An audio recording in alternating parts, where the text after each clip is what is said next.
가서 내 소유를 다 팔아 나눠주고 너는 나를 따르라. 그러면 하늘에서 보화가 내게 있으리라. 청년은 재물이 많음으로 이 말씀을 듣고 근심하기 시작합니다. 이 청년은 재물이 희망이었어요. 자신의 운명이 걸린 절대적인 가치가 이 청년은 재물이었어요. 그러니까 청년에게 재물은 영생과 바꿀 수가 없는 것을 예수님이 이 한마디로 알게 했어요. 예수님을 따라가는데 가로막는 걸림돌이 이 청년에게는 재물이었어요. 영생은 예수께 있습니다. 영원한 삶, 천국, 구원은 예수께 있습니다. 예수를 따라가야 합니다. 마지막 시대를 살고 있는 저와 여러분이 예수를 따라가야 하는 줄 믿습니다. 또 내 이름을 위하여 집이나 형제나 자매나 부모나 자식이나 전토를 벌인 자마다 여러 배를 받고 또 영생을 상속하리라.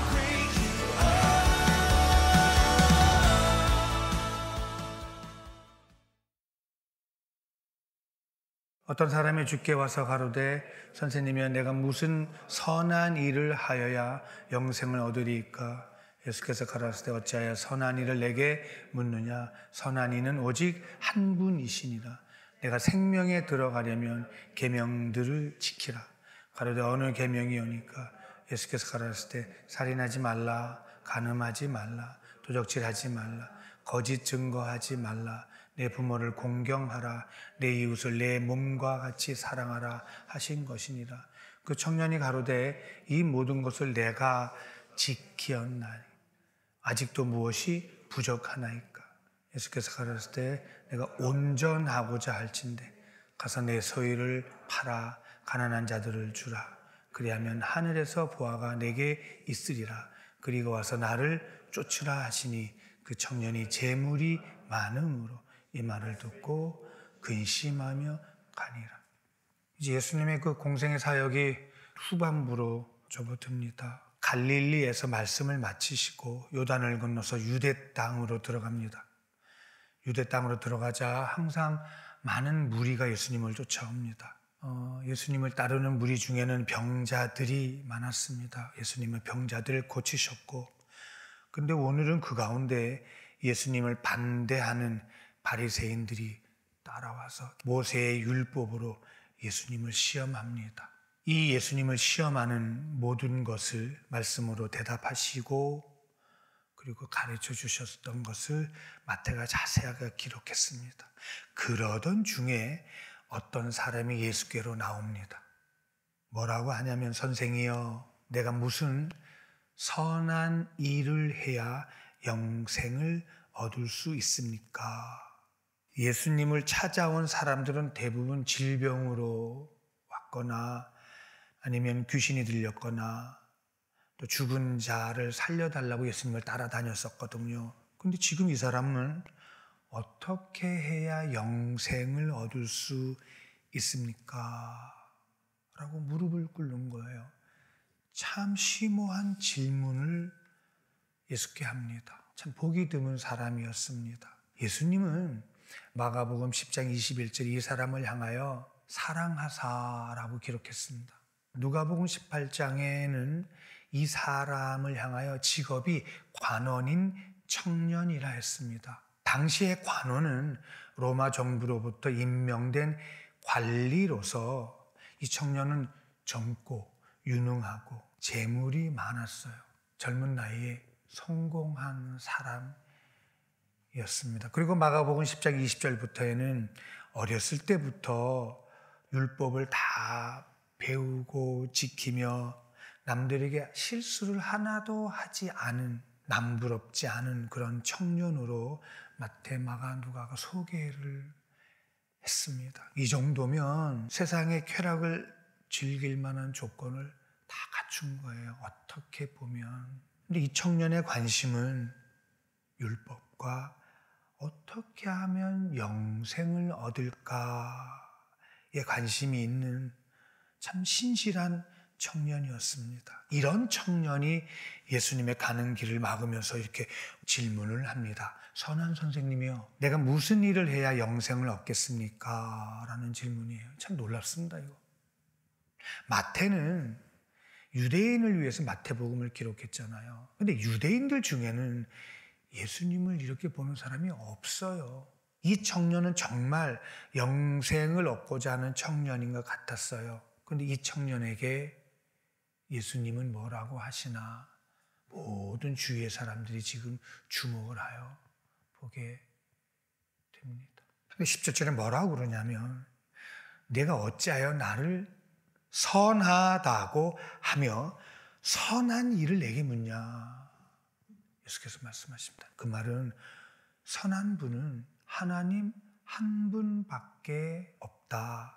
그러면서 내가 생명으로 들어가려면 선한 길로 들어가고자 하냐? 그렇다면 계명을 지키라는 거예요. 그러자 18절, 19절에 청년은 뭐라고 하냐면, 어느 계명입니까?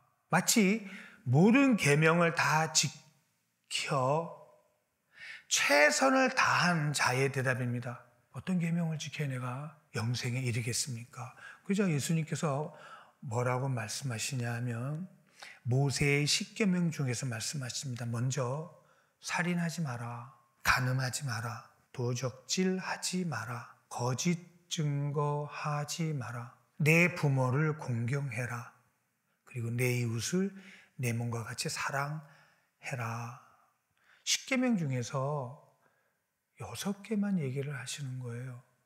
그것도 하나님과 관계인 제1계명과 제4계명은 말하지 않고 사람과의 관계의 계명만 얘기하시는 거예요. 너 살인하지 마라, 간음하지 마라, 도적질하지 마라, 거짓 증거하지 마라, 내 부모를 공경해라, 내 이웃을 내 몸과 같이 사랑하라. 그러자 청년은 당당하게 말합니다. 청년이 가로되 이 모든 것을 내가 지키었사오니 아직도 무엇이 부족합니까? 살인한 적이 없어요. 저는 간음한 적도 없어요. 도적질한 적도 없고요. 거짓 증거는 당연히 하지 않았어요. 부모 공경했지요. 내 이웃을 내 몸같이 사랑했어요. 이 계명들 내가 다 지켰습니다. 이 계명을 다 지켰다는 거예요. 근데 당시에 바리새인들과 관원들은 계명을 다 지켰어요. 10의 1조 목숨 걸고 했어요. 금식, 구제하는 거, 기도하는 거 누구보다 철저하게 지켰어요. 혹시 영생에 이르려고 하면 더 부족한 계명이 있으면 말씀해 주세요. 예수님은 죄인을 위해서 오셨고요. 율법을 지킬 수가 없어요. 하나님, 나는 죄인입니다. 이런 자를 위해서 대신 율법을 완성하러 오셨잖아요. 이 청년은 산상수훈을 못 들은 것 같아요.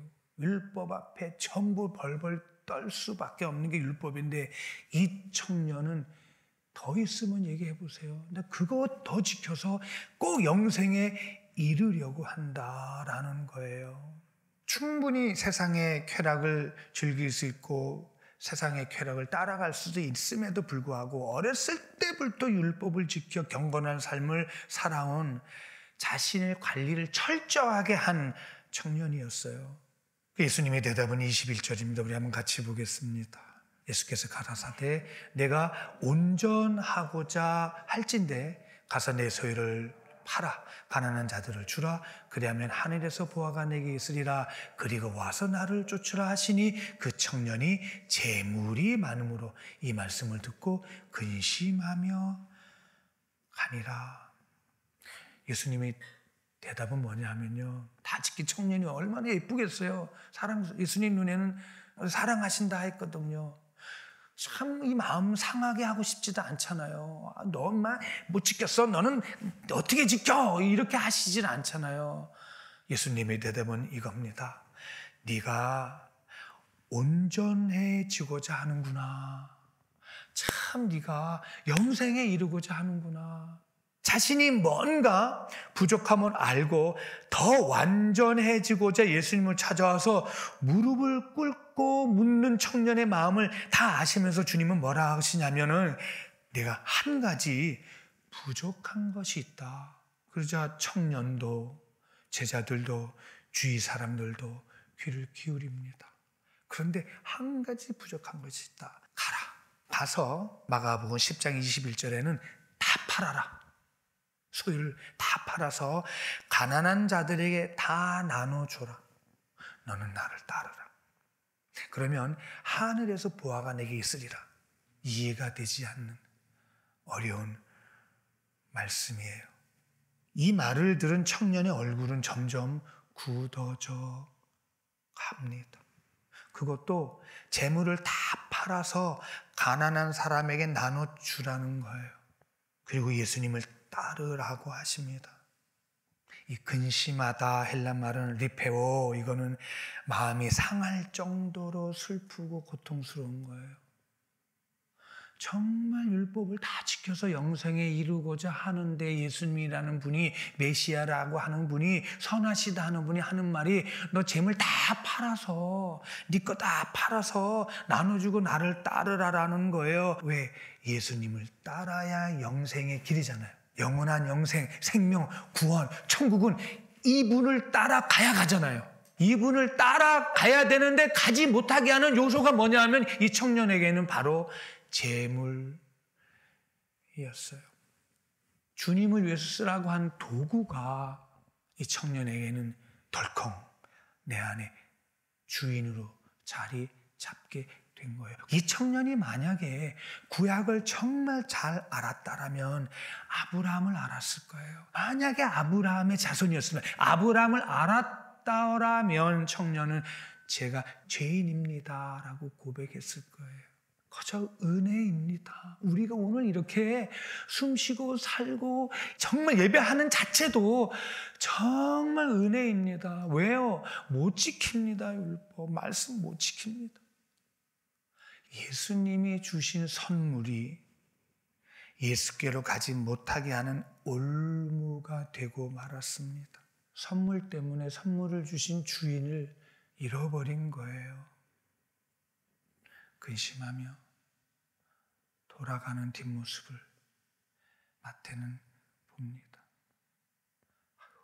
마태복음 19장 29절에 예수님의 약속을 이렇게 정확하게 기록했습니다. 우리 29절 같이 보겠습니다. 또 내 이름을 위하여 집이나 형제나 자매나 부모나 자식이나 전토를 벌인 자마다 여러 배를 받고 또 영생을 상속하리라. 여러 배에 헤가톤 타폴라 시오나, 차고 넘친다는 말인데 100배를 의미합니다. 하나님 나라를 유업으로 상속받게 된다는 뜻이에요.